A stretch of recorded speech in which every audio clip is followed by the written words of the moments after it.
Hey, salut la team lactée, on se retrouve pour reprendre la suite de notre épisode d'hier sur la voie lactée de manière générale, sur pourquoi choisir l'allaitement, sur des mythes à déconstruire.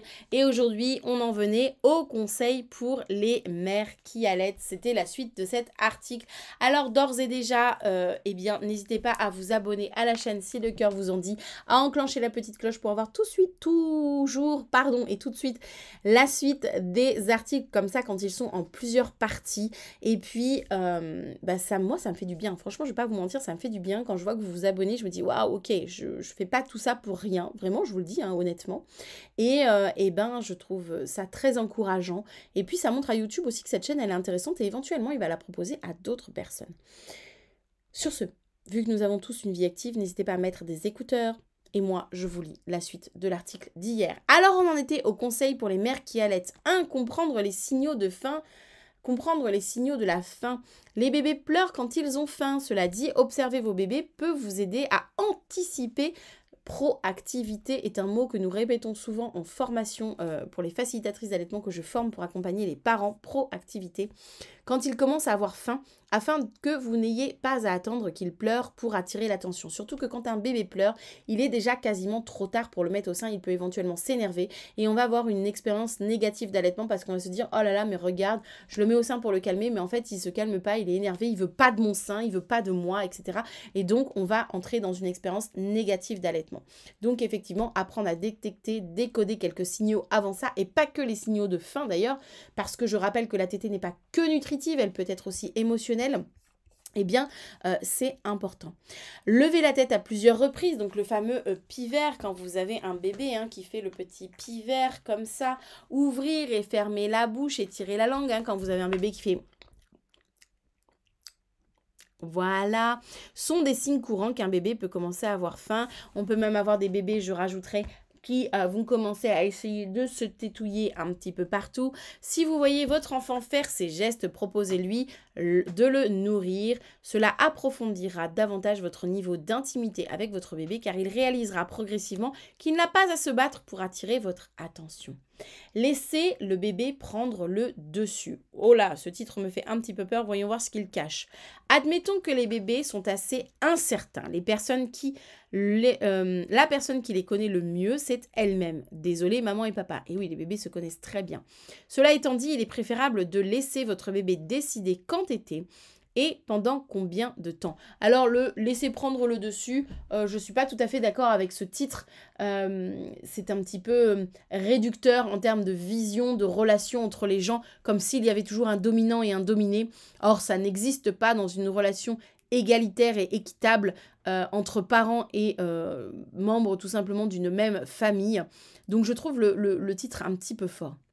Ne privez pas un bébé de sa nourriture parce qu'il vient juste de l'avoir ou ne le réveillez pas pour le nourrir parce que cela fait longtemps depuis son dernier repas. Oui, alors doucement. Hormis, on essaie d'éviter d'attendre 3 heures. En fait, c'est tout simplement pour nous, en tant que parents allaitants, éviter de se taper un engorgement ou une mastite. On ne va pas au-delà des 3 heures. Et puis surtout, je rappelle qu'un bébé tète en dormant. Il tète en dormant. Donc même si vous arrivez vers les 3 heures et que vous dites « oui, mais il dort », posez-vous à côté de lui, déballez le boobs, vous allez voir qu'éventuellement, il va téter dans son sommeil.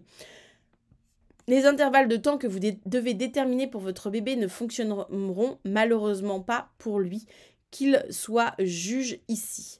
Il en va de même pour la durée de l'allaitement. Certains bébés mangent vite, tandis que d'autres aiment prendre leur temps. Effectivement, on a des petits Speedy Gonzales, des petits Buzz éclairs du tétou, ou alors des petits paresseux, des petits Sid de l'allaitement. Le bon positionnement. Ah, celles qui suivent ma formation, vous savez pourquoi d'un coup, je déteste ça.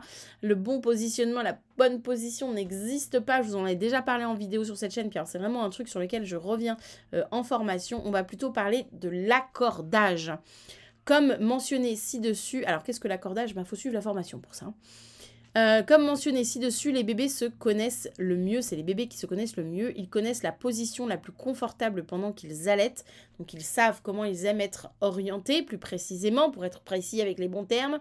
Faites attention à ces positions ou à ces orientations pour que l'allaitement devienne plus facile avec le temps. Bien que cela puisse différer d'un bébé à l'autre, avec quelques règles générales, quelques règles générales peuvent vous aider à vous sentir à l'aise tous les deux. Positionnez votre bébé de manière à ce que sa tête soit légèrement inclinée vers l'arrière. Je ne vais pas être d'accord. Qu'il n'ait pas à la bouger beaucoup. Bon, là oui. Leur menton doit être juste contre votre sein. D'accord. Afin que le nez soit dégagé. Toujours d'accord.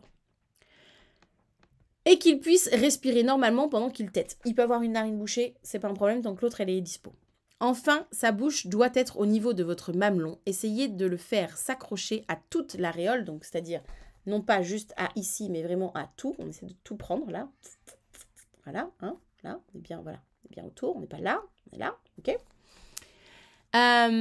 Non, pas seulement au mamelon pour une alimentation sans douleur. Alors, la tête inclinée vers l'arrière, disons que oui, quand vous êtes comme ça, oui, de toute façon, il va y avoir une légère inclinaison, forcément. Vous voyez que sa tête, elle est légèrement vers l'arrière. C'est sûr qu'elle n'est pas comme ça. Elle n'est pas comme ça. Elle est comme ça, effectivement. Hein, pas comme ça, ok. Voilà ce qu'ils entendent, je pense, par là. Votre confort compte, c'est même primordial. Ça devrait être souligné, encadré et distribué dans toutes les maternités ou par toutes les sages-femmes, même en AD. Le fait d'être dans une position confortable est aussi important que celle du bébé pendant l'allaitement. Être longtemps dans une position inconfortable, type moi sur cette chaise, cette vieille chaise en bois des familles qu'on connaît tous de papy et mamie, où je suis très droite et je ne suis pas confortable, ça peut être très long quand je tourne. Je ne vais pas vous mentir, un jour j'investirai dans une vraie chaise. Peut entraîner des douleurs au dos, aux épaules et au cou. Effectivement, une maman qui allait de façon très droite, comme ça, en regardant son bébé, elle se tape toute la gravité ici, ça tire dans les cervicales, ça tire dans les épaules, ça fait mal au dos, c'est très désagréable. Des tortillements répétitifs de votre part peuvent perturber l'allaitement. Et ben oui, parce que quand on n'est pas confortable, souvent on a tendance, on a mal au cul, on a tendance à vouloir se remettre, donc, et ça rend irritable.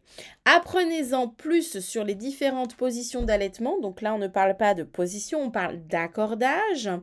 Celles qui vous conviennent le mieux, mais surtout qui conviennent aussi très bien à votre bébé. On parle d'un accordage. Il y a maman, il y a bébé et il faut s'accorder. Il faut que ça s'emboîte. Voilà. En plus de cela, assurez-vous que vous êtes calme pendant l'allaitement. Les bébés peuvent sentir si vous n'êtes pas détendu, ce qui peut les démotiver à prendre le sein correctement. Et vous connaissez l'exercice. Alors, plus précisément, parce que je trouve que ça met une légère pression. Hein. Ah, faut que je sois détendue, faut que je sois détendue. Si en tout cas, vous n'êtes pas tout à fait détendu, si vous n'êtes pas dans de très bonnes dispositions, n'hésitez pas aussi à parler à votre bébé. Oui, je sais, maman, elle est un petit peu pressée là parce qu'elle doit faire ceci, cela. T'inquiète pas, je suis un petit peu fâchée là tout de suite, mais c'est pas toi, hein, on peut faire la tétée tranquille. C'est juste que je viens de ruminer un truc là qui m'embête. Donc, n'hésitez pas à dialoguer. Observation, confort, dialogue, tout ça, ce sont des mots qui doivent être des synonymes de l'allaitement. Nous avons appris plus haut qu'il est important d'être détendu pendant l'allaitement, mais que faire quand on est dans un environnement défavorable ? Comment allez-vous nourrir votre bébé si vous n'êtes pas d'accord pour le faire dans un lieu public et non pas en public comme c'est écrit ? Il est également recommandé qu'un enfant soit allaité exclusivement au sein pendant les 6 premiers mois. Qu'est-ce que cela signifie pour une mère qui travaille? Il y a une réponse à toutes ces questions. Exprimer et non pas pomper, ça je n'aime pas ce mot, et conserver le lait. Bien que les si, les mais et les comment autour de l'expression et du stockage du lait maternel soient nombreux, nous sommes là pour vous aider et nous verrons la suite demain. Je vous avais dit que cet article était très long. On verra donc la suite demain dans le prochain épisode. Il est temps pour moi de vous souhaiter une bonne journée, de vous laisser vaquer à vos occupations et tout simplement de vous souhaiter une belle voie lactée. J'espère avoir le plaisir de vous recroiser sur l'application À pas de moi allaitement, qui est une application où on parle d'allaitement sans pression, ni de poids, ni de courbe, ni de nombre de tétées, ni d'heures, ni d'horloge.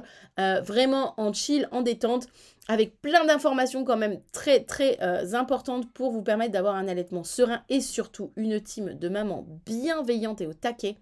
C'est des petits sucres. D'ailleurs les filles, si vous regardez la vidéo, je vous embrasse. Allez, moi je vous dis à demain pour la prochaine actualité. Ciao!